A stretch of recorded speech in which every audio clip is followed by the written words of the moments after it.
Hi అండి. అందరికీ నమస్కారం. Welcome back to my channel. ఈ వీడియోలో ఏపీ ప్రభుత్వ పెన్షనర్లకు అతి ముఖ్యమైన తాజా సమాచారం అయితే విడుదల అంటూ అప్డేట్ అవ్వడం జరిగింది. సో, దీనికి సంబంధించిన పూర్తి వివరాలు ఈ వీడియోలో తెలుసుకుందాము. వీడియో అయితే ఎక్కడే గాని స్కిప్ చేయకుండా ఎండ్ వరకు చూసేయండి. అప్పుడు ఇన్ఫర్మేషన్ పూర్తిగా అర్థమవుతుంది. అలాగే వీడియో చూస్తున్న ప్రతి ఒక్కరు వీడియోకైతే లైక్ చేయండి ఫ్రెండ్స్. ఈ వీడియోని తోటి ఉద్యోగ పెన్షనర్ మిత్రులతో అయితే షేర్ చేయండి. కొత్తగా మన ఛానల్ చూస్తున్న వారైతే ఇంకా ఎవరైనా మన ఛానల్ సబ్స్క్రైబ్ చేసుకోకపోతే వెంటనే మన ఛానల్ అయితే సబ్స్క్రైబ్ చేసుకోండి. సో, సబ్స్క్రైబ్ చేసుకోవడం వల్ల నేను చేసే ప్రతి ఒక్క వీడియో మీ వరకు రీచ్ అవుతుంది. ఇక ఆలస్యం చేయకుండా వివరాల్లోకైతే వెళ్ళిపోదాము. సో, ఫ్రెండ్స్ ఇక విషయానికి వచ్చినట్లయితే ముఖ్యంగా పెన్షనర్లకు అత్యంత ముఖ్యమైన డాక్యుమెంట్ పీపీఓ అండి. సో, మనందరికీ తెలిసిందే. పీపీఓ అనేది ఏజీ కార్యాలయం నుంచి పెన్షన్ శాంక్షన్ చేస్తూ ఇవ్వబడేటటువంటి పెన్షన్ పేమెంట్ ఆర్డర్ అంటాము. మరి సర్వీస్‌లో ఉండగా రిటైర్మెంట్‌కు ముందు మన ప్రపోజల్స్, పెన్షన్ ప్రపోజల్స్ సర్వీస్ రిజిస్టర్‌తో పాటు పంపినప్పుడు ఏజీ ఆఫీస్ వారు పరిశీలించి మనకు పెన్షన్ మంజూరు చేస్తూ జారీ చేసే ఉత్తర్వులనే మనము పీపీఓగా పేర్కొంటాము. మరి ఏజీ ఆఫీస్ వారు మనకు పర్సనల్ కాపీ రిజిస్టర్డ్ పోస్ట్‌లో అయితే పంపుతారు. మరొక కాపీని ఎస్ఆర్‌తో పాటు డీడీఓకు పంపుతారు. సో, మన పెన్షన్ ప్రపోజల్స్ ఒక సెట్‌తో పాటుగా కూడా మనకు డీడీఓకైతే పంపుతారు. సో, ఈ మేరకు మన పెన్షన్ ప్రపోజల్స్ ఒక సెట్‌తో పాటు మరొక కాపీని సంబంధిత జిల్లా ట్రెజరీ అధికారికి, మరొక కాపీని మనం పెన్షన్ పొందేటటువంటి ఏటీఓ ఆర్ ఎస్టీఓ కార్యాలయానికైతే పంపుతారు.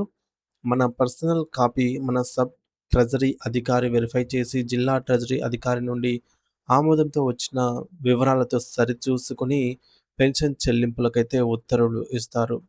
ఇక మన పర్సనల్ కాపీపై ఎండార్స్‌మెంట్ రాసి మనకు తిరిగి ఇవ్వటం అనేది జరుగుతూ ఉంటుంది. సో, మనం ఆ కాపీని భద్రంగా జాగ్రత్తగా ఉంచుకోవాల్సి ఉంటుంది. సర్వీస్‌లో ఉన్న వారికి ఎస్ఆర్ ఎలాగో రిటైర్ అయిన వారికి పీపీఓ అలాగనమాట. అందువల్ల మన పీపీఓను ఒక రిజిస్టర్ రూపంలో రూపొందించుకోవడం మంచిది. పీపీఓలో ఒక పక్క ఒక పేజీ ఆహ్, అంటే పాతవారికి కొన్ని పేజీలతో రిజిస్టర్ అయితే ఏమిటి అని అనుకుంటున్నారో, సో, దీన్ని పీపీఓని ఎలా రిజిస్టర్ చేసుకోవాలంటే, రిజిస్టర్‌గా ఎలా తయారు చేయాలో చూద్దాము.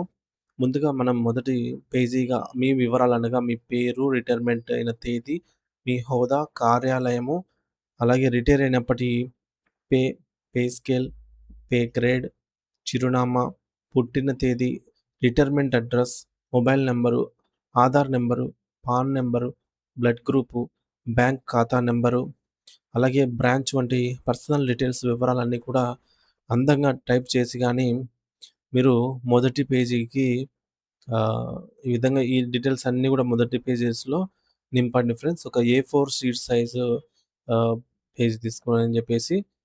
సో, ఇవన్నీ మనం అందంగా రాసి గాని, లేదంటే మన దగ్గర కంప్యూటర్ ఉంటే అందులో మనము టైప్ చేసి గూడా ఈ విధంగా ఇంపార్టెంట్ వాటిని బోల్డ్ జేసి గూడా మనము పెట్టుకోవాలి. సో, మన పీపీఓ ఆర్డర్ ముందు మరియు వెనక ఒక దళసరి పాలిథీన్ పేపర్ పెట్టండి. తర్వాత ఓ 10 ఏ4 సైజు క్వాంటెస్ట్ పేపర్‌లు తెల్ల కాగితాలను పెట్టండి.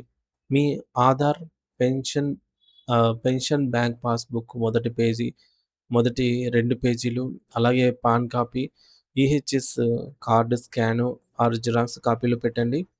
అలాగే మీ స్పోజ్ యొక్క Aadhaar card, PAN card, EHS card, అలాగే స్కాన్ జిరాక్స్‌లయితే పెట్టండి.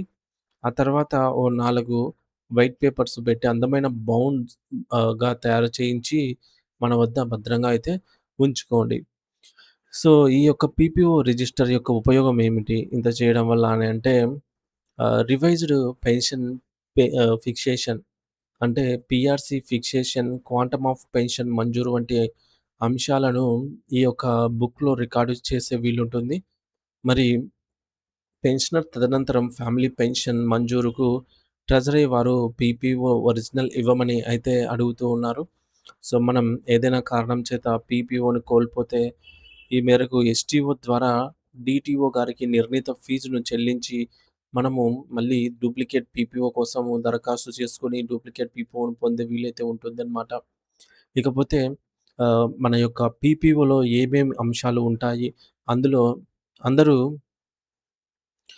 సర్వీస్ పెన్షనర్లు తమ పీపీఓను ఓసారి పరిశీలించుకోవాలండి. అందులో మన పీపీఓలో ఏమేమి ఉంటాయంటే, మొదటగా సర్వీసు పెన్షనర్‌గా మన పేరు, పుట్టిన తేదీ నమోదు చేయబడి ఉంటాయి.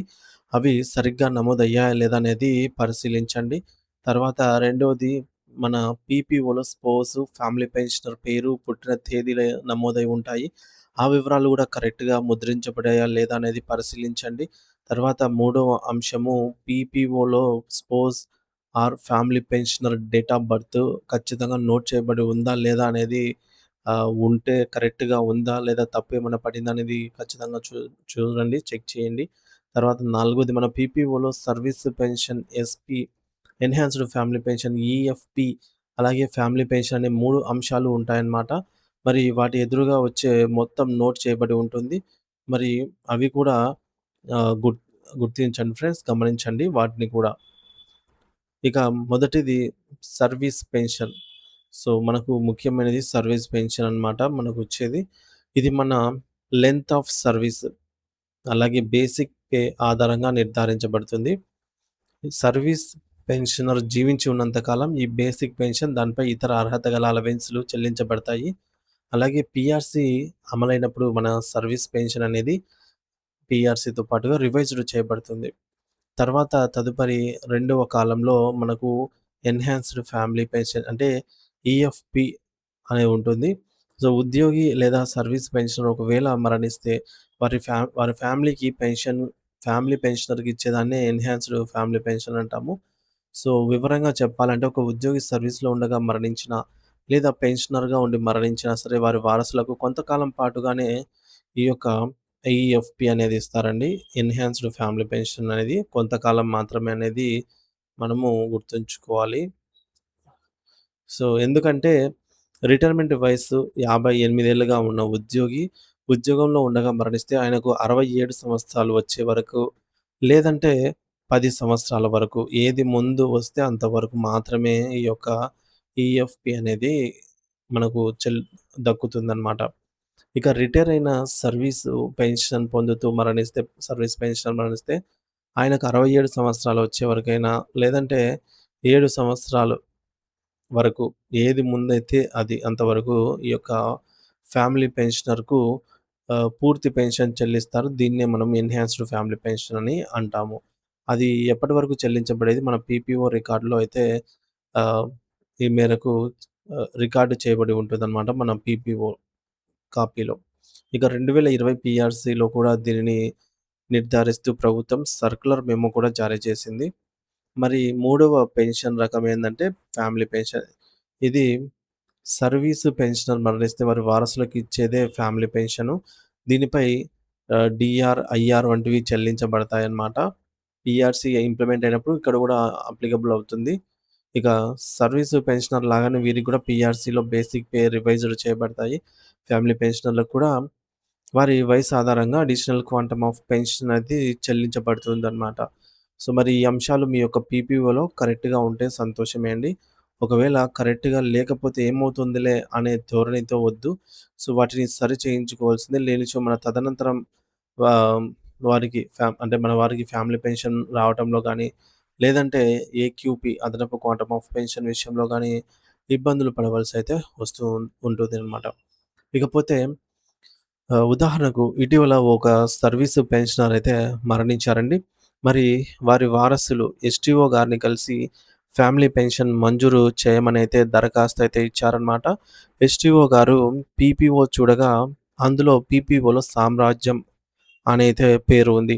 కానీ ఆధార్ కార్డ్‌లో మరియు ఆస్తులలో, బ్యాంక్ పాస్‌బుక్‌లో వారి పేరు సాంబమ్మగా అయితే ఉంది. కావున చెల్లదు అని జెప్పేసి పీపీఓలో పేరు మార్పు కోరుతూ ఏజీ ఆఫీస్‌కైతే దరఖాస్తు చేసుకోవాల్సిందిగా వారు ఆహ్, సూచించారనమాట.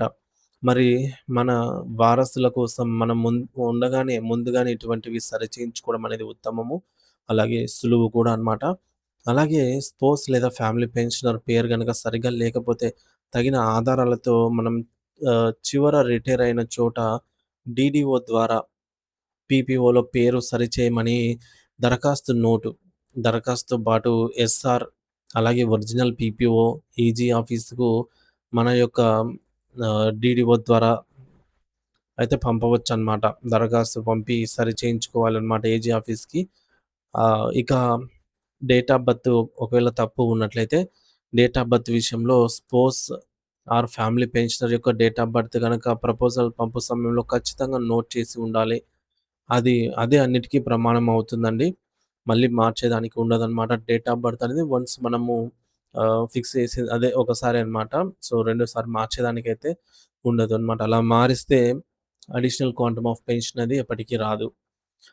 ఇక గతంలో 2005కు పూర్వము స్పౌస్ పేరు మాత్రమే నోట్ చేసి పుట్టిన తేదీ వేయకపోవడము, లేదంటే సుమారుగా వయసు అని, ఇంతని వయసు వేసేవారనమాట. అందువల్ల పీపీఓలో పుట్టిన తేదీ చాలా మందికి నోట్ అవ్వలేదని సందర్భం అయితే ఉంది.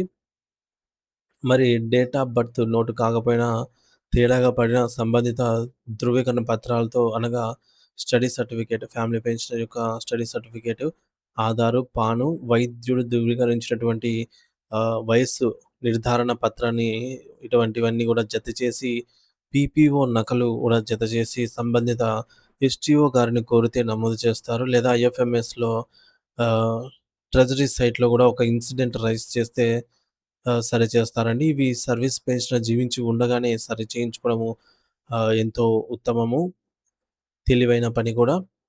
సో, ఈ డేట్ ఆఫ్ బర్త్ అనే సమస్య కేవలము ఫ్యామిలీ పెన్షనర్ విషయంలో మాత్రమే తలెత్తుతుందండి.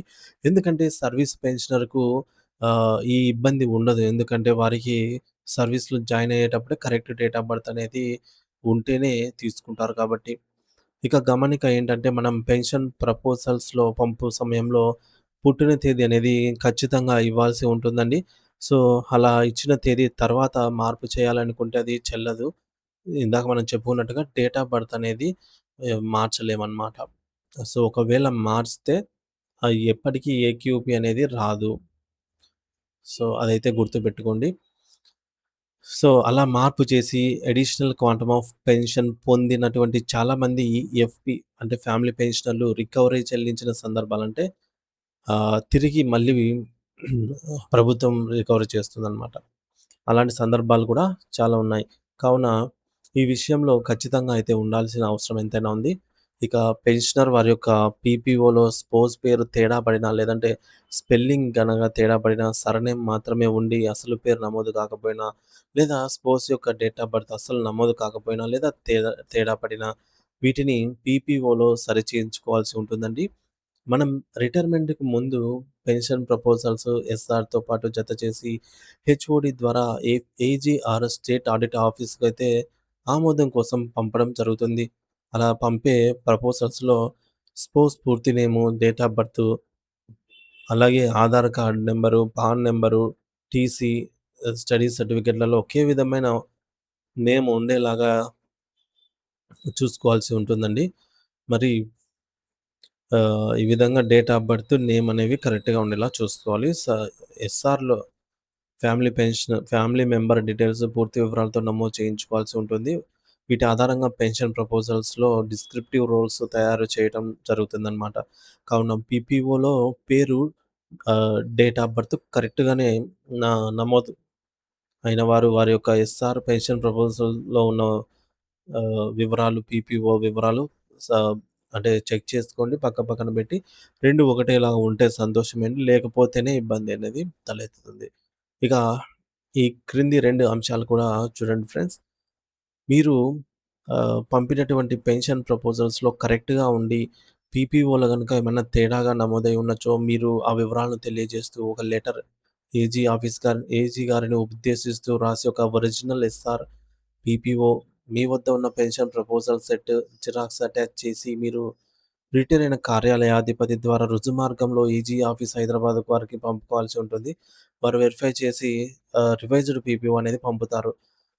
రెండవదేంటంటే, ఒకవేళ మీరు పంపినటువంటి పెన్షన్ ప్రపోజల్స్‌లోనే మీ యొక్క స్పౌస్ పేరు గాని, డేట్ ఆఫ్ బర్త్ గాని తేడాగా రాసి ఉన్నట్లయితే, మీరు ఆ వివరాలను తెలియజేస్తూ ఒక లెటర్‌ను ఏజీ గారిని ఉద్దేశిస్తూ రాసి, మీ యొక్క ఒరిజినల్ పీపీఓ జత చేసి, అలాగే మీ యొక్క ఎస్ఆర్‌లోని మీ డీడీఓ గారి చేత ఫ్యామిలీ మెంబర్ డీటెయిల్స్ ఎంటర్ చేయించి, సో, వాటిని మీ యొక్క స్పోజ్ నేము, డేట్ ఆఫ్ బర్త్ వివరాలు, ఒకే విధంగా ఉన్న టీసీ లేదా study certificate, Aadhaar, PAN xerox attestation చేయించి ఆ కాపీలు జతచేసి డిస్క్రిప్టివ్ రోల్స్ 3 కాపీలు తయారు చేసి సో, అవి జతచేసి మీరు రిటైర్ అయినటువంటి కార్యాలయాధిపతి ద్వారా రుజుమార్గంలో ఏజీ ఆఫీస్ హైదరాబాద్ వారికి పంపుకోవాలి. వారు వెరిఫై చేసి రివైజ్డ్ పీపీఓ అనేది పంపుతారు.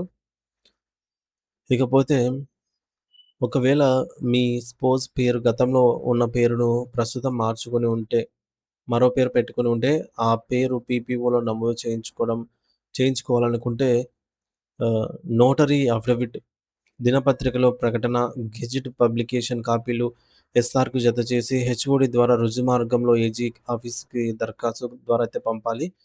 ఇకపోతే నాలుగోది సర్వీస్ పెన్షనర్ యొక్క స్పోస్ డెత్ అయ్యి రీమ్యారేజ్ గనక చేసుకుంటే సదరు భార్య పేరును కూడా పీపీఓలో ఎంటర్ చేయుటకు ఫస్ట్ వైఫ్ డెత్ సర్టిఫికేట్, అలాగే రీమ్యారేజ్ రిజిస్ట్రేషన్ సర్టిఫికేట్, అలాగే second wife name, date of birth ఒకే విధంగా ఉన్నటువంటి TC, study certificate, Aadhaar, PAN xerox attested కాపీలు జతచేసి డిస్క్రిప్టివ్ రోల్స్ 3 కాపీలు తయారు చేసి వాటిని జతచేసి మీరు రిటైర్ అయినటువంటి కార్యాలయాధిపతి ద్వారా రుజుమార్గంలో ఏజీ ఆఫీస్‌కి పంపుకోవాల్సి ఉంటుంది.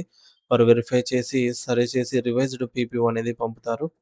ఇక ఐదోది మీ యొక్క మీ spouse name, date of birth కరెక్ట్‌గా ఉండి, మీ పీపీఓలో నమోదై ఉండి, మీ సీఎఫ్ఎంఎస్ నుండి మంత్లీ జారీ చేయబడే పే స్లిప్‌లో గనక పేరు తేడా పడినా లేదా పుట్టిన తేదీ నమోదు కాకపోయినా సరే, మీ యొక్క సంబంధిత ఎస్టీఓ గారిని సదరు తేడాలు పీపీఓ ప్రకారంగా సరిచేయమని లేఖ రాసి ఈ యొక్క PPO, spouse, Aadhaar, PAN, study certificate xerox కాపీలు జతచేసి ఇచ్చి సరిచేయమని కోరవచ్చు.